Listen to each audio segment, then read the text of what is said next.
The Minnesota Vikings had two transactions today, the first of which was a release of a player, and the next of which was a signing of a player. Both of these guys has some talent.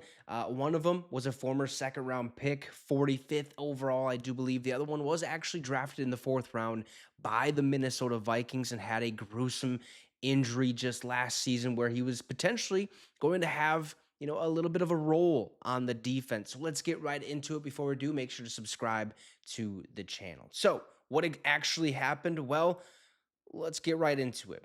The offseason program, okay, is coming closer as the OTAs are just right around the corner. There will be many new faces when the whole team steps on the field for the first time. Obviously, the draft took place, all the undrafted free agents and stuff like that.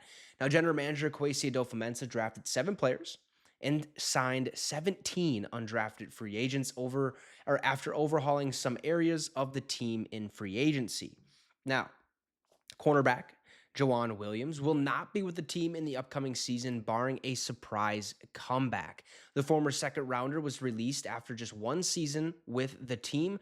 When the Vikes selected cornerback Kyrie Jackson in the fourth round, that likely filled the need for a tall player at the position, and Williams appeared just twice in Brian Flores' defense in 2023. So, cornerback Joejuan Williams, former second rounder, 45th overall, ends up getting released by the Minnesota Vikings. Kind of seen this one coming. Again, look, he only played 2 times for the Minnesota Vikings on the defensive side of things. He probably played a little bit of special teams, but really just didn't, mature or didn't really come of anything or didn't really produce at all for us and didn't see the field. So that was worrisome. Now, maybe that is a sign that Andrew Booth Jr. might be safe. His job might be safe. But right now, as it stands, Joejuan Williams is currently no longer with the team. Okay. I think we all kind of expected that at least a little bit.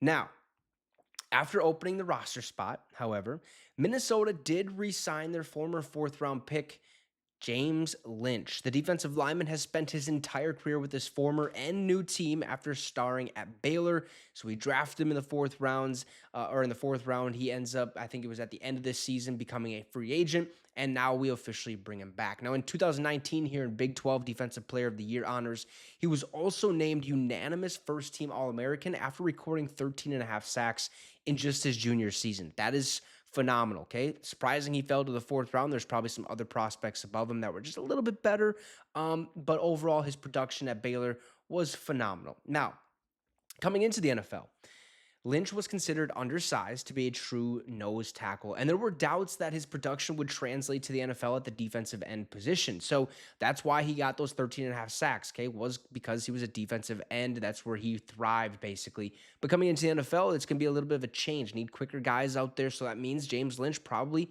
had to move into the interior defensive line room, and we were really unsure of what his production might be.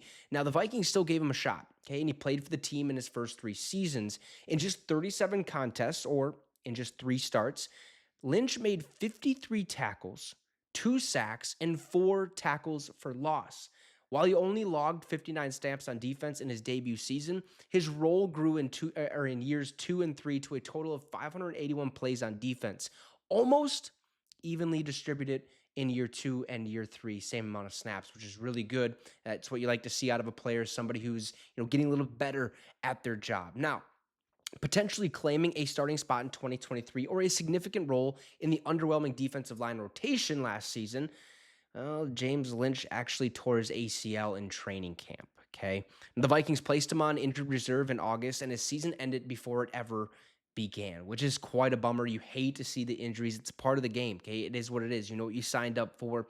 Especially, I can see it being a big bummer for James because he thought, hey, this is my time to shine. This is where I get a lot of reps alongside Harrison Phillips. This is where I make a name for myself, and that was just ended before it ever began. Like this article basically said.